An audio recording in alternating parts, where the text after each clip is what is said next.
Donc question tant que changé tu verras toujours un Y'en a marre qui sera debout. Très bien. Et qui dira non. Très bien merci beaucoup Makhtar xam naa ne yàkkamte ngaa tontu ci li mu wax mais j'ai deux questions pour toi benn mooy sa analyse de façon ramassée ak ci li nga xamante ni moom la lu mu wax beneen bi ci topp mooy le président nga bëgg ko nga bañ ko li mu wax doon charmer les investisseurs français pour ñu mën a gën a dugalaat seen koom comme que nee nga demuñu d'accord demuñu mais pour ñu gën a mën a dugalaat seen koom ci réew mi mais naka nga mën a woowee nit pour mu ñëw investir alors que yow on a l'impression que ni ce régime da nga ko placé sous le coup de la fiscalité sous le signe de la fiscalité parce que rapport trimestriel budgétaire bi bi génn récemment liir nga ko lan la ñu wax li waral koppar gi bëri ñaar la benn mooy fiscalité beneen bi mooy ressources yi nga xamante ni moom lañ tiré si la gestion des hydrocarbures alors comment est-ce que mën nga woo ay nit ñoo xamante ne tout le temps yow yaa ngi jël sa lépp teg ko ci wàllum fiscalité.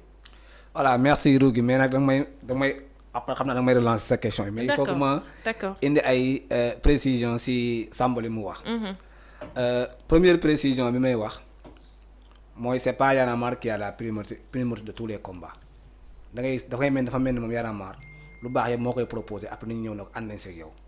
waxuma loolu. non dama ne dafa mel ni je précise bien Y'en a marre n'a pas la primauté du combat pour le bien-être des Sénégalais am na taxawaay bu mu si am comme toute entité mais elle n'est pas la seule entité donc am na si combat de principe yoo xam ni Y'en a marre njëkk ko wax am na combat de principe yoo xam ne sax moo ñu mag ñu fi toog ñëpp donc c'est des combats c'est des expressions que l'on reprenne.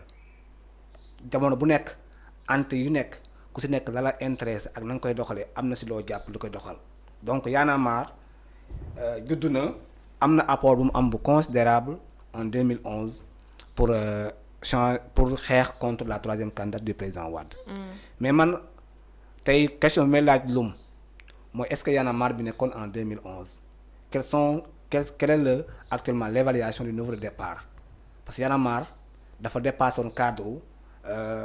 Je sais pas les quelques artistes qui sont beaucoup plus visibles. Ils sont nombreux hein. ma ñëw rek très nombreux li ma lay wax waxuma ko pour wax ko ni rek pour sànni à travers le débat. c'est des choses documentées. moom su mënee wax comme dafa bëgg transparence ak cohérence. na wax ñi nga xam ne nii par exemple entre 2014 surtout ba ñu toogee 2 ans élection Macky Sall.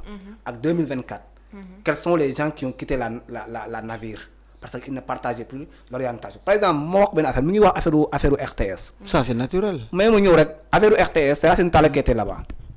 qui est son frère. non rassemblement des travailleurs licenciés may ma ñëw dama la bëgg dama la bëgg waaw non may ma ñëw daf si waxaale. waaw mais dama lay édifier Makhtar je sais waaw rassemblement des travailleurs dafa am fu ma bëgg a dem. je vais faire une transition. allez-y. la transition que je voudrais faire mooy dafa am lu ñu tey suñu wax Y'en a marre. je peux dire que même su fekkee xaw ma seen structuration. am na ñoo xam ne ñoom laay jàppee ñoom ñooy le team management. mooy ñi nga xam ne si gën a fës. quand de 2019 à 2023 quand des problématiques sont soulevées sur RTS moi j'ai suivi un débat sur une télévision dont quelqu'un de Y'en a marre qui est apparenté au directeur de la RTS la mu fa waxoon. kan la yaa ngi dégg. non mais en fait. bul junj nag waxal rek mu leer non en fait non mais qui était le directeur de la RTS. Racine Talla. qui est chroniqueur au niveau de l'émission de TFM. non mais soit clair da ngay tudd. non man xam nga quand tout le monde comprend je veux parler de Malal. Malal lay wax. je veux parler de Malal Talla. c'est-à-dire ces conflits d'intérêt. ok bu ko ragal wax teel ko wax. ces conflits d'intérêt mais mu ñëw rek Samba. danañ jubóo danañ déggante. man je suis li ma bëgg wax dinaa ko wax de façon très claire. mais nit ki mën ngeen bokk ndey ak baay te du ngeen bokk. du ngeen bokk gis-gis. du ngeen bokk xalaat waxuma loolu. quand tu ne peux pas faire la dichotomie. entre les liens de parenté et les combats de principe. man je remets en question ton objectif. moom a jaaxal. yaa ngi dégg li ma bëgg a wax mooy. ki nga xamante ni bokk na si jàpp naa ko man même bu amul nekkul tey le coordinateur de Y'en a marre. moi je le considère comme l'un parmi le team management. de Y'en a marre. non dégg naa nekku ci. waaw d'accord dégg naa posture ba mu si amoon booba jamono booba et man je l'avais même qualifié dans un post sur ma page Facebook. de conflit d'intérêt et ce conflit d'intérêt boobu moom mooy prouvé wu en 2024 bi ni. juste avant le départ sa nomination de conseiller.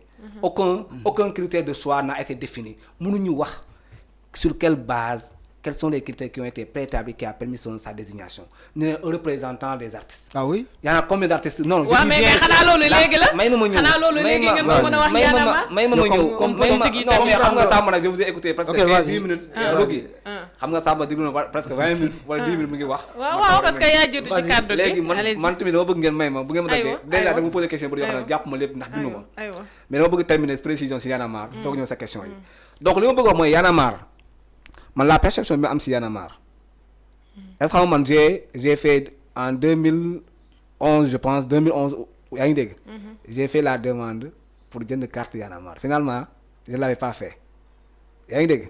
mais avec le régime de Macky Sall quand j'ai vu je ne dis pas que Y'en a marre dafa mos toujours de façon sporadique de temps en temps si régime Macky Sall bi ñu génn pour benn action mais le combat l'engagement bi ñu amoon ak la cohérence les 2 dernières années du mandat du président Wade boo ko mettre avec le régime de Macky Sall. da ngay xam ne y a un fossé donc loolu c'était des précisions maintenant pour ñëw sa question bi nga bëgg a wax sànq. c'est une perception nga wax. oui sama non en fait xam nga la perception. li la wax en économie xam nga yaa ngi wax sànq le président dafa dem charmer français c'est une perception. l'économie même ça marche sur la perception. La perception est l'indicateur phare d'évaluation économique c'est-à-dire même bu ñu ne la dëkk bi neex na. perception d'abord. mais il y a la subjectivité aussi mais il y a la subjectivité aussi. mais bu ñu ne la dëkk bi neex na. avant que muy nekk une vérification circonstanciée. day nekk d'abord une perception mais nangul ne sa point de vue la rek day nekk d'abord une perception. bu ñu ne la hôpital bii nii soins yi qualité la. d'abord day nekk d'abord une perception. parce que moo tax ma ne la perception c'est un intrant de qualité dans l'évaluation de ce. waaw léegi Makhtar rapidement avant ngay tontu ci beneen laaj bi. lu nee na dafa am ay promesses yoo xamante ne yéen avant ngeen di accéder au pouvoir da ngeen ko digoon Sénégalais xam nga loolu moom lu ne. faa nga je pense que c'est quelque chose de factuel. muy la loi criminalisant l'homosexualité muy également li nga xamante ni Makhtar mooy cette loi d'amnistie là. bi nga xamante ni Ousmane Sonko buggu ko woon dafa sax woote woon vote abstinence du moins donc député yi nga xamante ni ñoo nekkoon Pastef dañu defoon abstention parce que tout simplement duñu fësaloon ne ñoom d'accorduñu bëgguñu loi bi nga xamante ni moom mooy la loi d'amnistie mu nekk affaire caisse noire également les appels à candidature également tant de points yoo xamante ni waxoon ngeen ko te ba léegi nii France daani xëddeen gis nga benn pas bu ngeen ci def xam nga loolu dama ko fàttewoon maintenant sa question yi dafa xaw a bari parce que dama bëggoon éclaircir ci intervention avant sa question yi léegi la promesse de Pastef li mu wax ni xam nga mu wax sànq mu ngi weddi boppam perception la nee na dafa mel ni li gars yi waxoon ne dafa am deal ak Macky Sall mu ngi leen dëggal ci loi interprétative donc on peut dire que c'est une perception maintenant li ma bëgg wax ci loi interprétative bi xam nga Pastef de perception maman dama la mën a bàyyi nga continuer Ousmane Sonko moo toog fii ci ab réunion mu ne Diomaye la ñu waxante woon moom aussi dégg nañ ko mu ne waxtaan am na ay ponk yu ñu mais chef de cabinet président de la République il a dit non waxtaan am na ay ponk yoo xamante ne juboo nañ ci am na ay ponk yoo xamante ne juboo mais Ousmane Sonko ak Diomaye defuñ conférence de presse ne waxtaan nañ ak Macky Sall d'accord là je rectifie donc ci perception waxtaan am na tu peux pas rectifier loo xam ne dégg nañ ko waaw d'accord non dama sama propos laay rectifier ok d'accord vas-y quand je pense dans mon propos et que dama wax loo xam ne xëy na c'est une erreur et que ngeen constaté moo ko si ça dama ko rectifier ça c'est un signe de bonne foi donc pour yéen je le fais pour moi-même d'abord. D'accord maintenant par rapport à la promesse de Pastef xam nga Pastef li mu promettre bari na mais lépp la fa am mise en œuvre plan de mise en œuvre ñëw nañ fekk fi loi d'amnistie suñu orientation mooy dindi ko abroger cette loi là mais quand tu veux abroger cette loi et que ñu ne la boo abroger cette loi même ñi nga bëgg a poursuivre doo leen mën a poursuivre man je suis pas juriste awma si vraiment dossier boobu am naa si ay explications yoo xam ne dama ko dégg soit de l'opposition soit du camp de Pastef déglu naa ñaari explication mais je suis pas un juriste. mais Pastef amul juriste bu xamul woon ne. waaw mais ma ñëw loi bi bu ñu koy buggee interpréter du jàll. mais donc non xam nga loolu tamit man loolu beneen analyse la. c'est grave man dama jàpp ne loi interprétative bi. amul yenn dara lu viole la constitution. man dama jàpp ne même dans le forme judiciaire. gros d'étranglement yi nga am moo xam moom la ñu constaté ci fonctionnement de la justice. il faut que Pastef ça c'est une des réformes yoo xam ne Pastef da ko kii donc dama jàpp ne conseil constitutionnel c'est pas que même c'est que ñoom la yoon may ne ñooy àtte bépp loi bu ñu voté sa constitutionnalité. mais président mais je me dis que président commission loi Pastef mënul xamul loolu c'est grave. non waxuma la xam na ko dama la loi bi ñu voté. man selon li ma ko gisee. ak li ma si explication yi ma si am. ak documentation yi ma si am. la loi ne viole aucunement la constitution. donc les décisions conseil constitutionnel man je ne le comprends pas mais comme c'est une autorité de la chose jugée wax na jugement am. dafa daanu sama kaw aw ma si point. moo tax ma jàpp ne c'est pas la loi qui est votée qui est problématique man l'interprétation que le conseil constitutionnel en a fait moom laa partagé wu. léegi nag comment revenir sur ça. Pastef ñu ngi siy liggéey la loi sur l'homosexualité procédure mu ngi en cours gars yi ngi si liggéey parce que aussi li ministre de la justice wax barki dem mooy. am na si yoo xam ne du bëgguñu ko defee ak xët-xët. mbirum caisse noire yi. yaa ngi dégg. mbirum caisse noire yi. man information yi ma si am waxoon naa la ko sa dernière émission da nga ko bëgg indiwaat. mooy la caisse noire. ba léegi juridiquement parlant ça existe mais dotation caisse noire bi.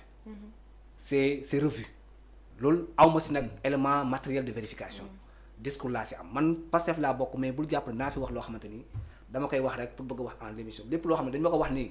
dama naa ne dañ ma ko wax rek waaye sama capacité de vérification aw ma si capacité de vérification mais dégg loolu laa si am yu ma si mën a gum wax mais la réforme sur la caisse noire.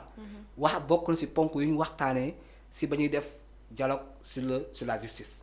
réforme des institutions les assises yooyu nga xam ne dañ ko ranger au tiroir yow tamit yooyu yëpp c'est un document maintenant nag xam nga Rougui. du moment où problème bi posé nga ko waxtaan nañ si joxe nañ si ay orientation document bi jébbal nañ ko le président de la république président mu ngi si liggéey ak cabinet am man damay xool lañ si waxtaane noonu nee nañ 4 lois yi ñu yóbbu barki démb si foo lañ ko génnee yóbbu ko déclaration de patrimoine mën naa am dañoo xool document bi loi bu nekk ñu càmbar ko xool constitutionnalité bi xool yëpp comme xam nañ ne on a un conseil constitutionnel boo xam ne man jàpp naa ne dañ ko war a réformer yaa ngi dégg man dama jàpp ne la justice de manière générale y a des réformes yoo xam ne dañ ko si war a indi. conseil constitutionnel. y compris la dañ ko war a réformer kon da ngay dëggal waxu El Malick gi. dama ko jàpp mbirum effacé bi mu doon wax. man dama jàpp ne dañ war a réformer man dama jàpp ne. loi bi député yóbbuwoon à l'Assemblée. pour déglu un juge. dañ ko war a maintenir xoolaat les moyens de le mettre parce que un juge ne doit pas être au-dessus de la loi. mais c'est pas une obligation. non dama ne. li leen loi wax mooy loolu du obligation. le mot obligation dañ ko dindi. dama ne dañ ko war a def obligatoire. xam nga le législateur. yoon da ko jox ay sañ-sañ. nañ jël la plénitude de li leen yoon may en tant que député. pour que la loi bi jàll. mais parce que quand un juge commet une erreur. dans son jugement xam nga ñu ngi wax yaa ngi may wax sànq si sa waxtaan bi danañ fi ñëw si affaire Farba Ngom. man je vis la peine de la disparition de Pape Mamadou Seck. Pape Mamadou Seck dañ ko déposer 5 demandes de liberté provisoire demande bu si nekk dafa ànd ak des certificats médicaux. ñu déposer ko ñu bañal ko donc di nga may wax si Pape Farba Ngom bu ñu ñëwoon si Farba Ngom dafa tombé am ku ñu wax Pape Mamadou Seck un agent des impôts bu ñu jàpp accusé ko ay charges yoo xam ne sa mujjante ga neneen dara amu si. te bañ ko jàppee ba mu joxe ay garantie de représentativité feebaram wér-gu-yaram mayu ko ay avocats am dañ ko déposer ay certificats médicaux yu wane ne feebar bi muy dund metti na mais furaas daal di xëddeem il a fallu que loi d'amnistie ñu voté ko ñu monsieur sa waaw da ngay teg sa baaraam ci conseil constitutionnel. est-ce que tey législateur boo xam nga la séparation des pouvoirs doit être une réalité dans ce pays. C'est pas pour rien qu'on dit que ni pouvoir exécutif pouvoir législatif pouvoir judiciaire kenn ku ci nekk. am nga loo xamante ni loolu ngay jouer par rapport ak ni dëkk bi di doxee donc est-ce que émiettement war na mën a am ci jóge ci législatif bi. dem ci judiciaire bi je m'explique. tey bu ngeen wooloo magistrat yi ñu joxe àtte ba pare ngeen àttewaat leen est-ce que foofu tey mën nit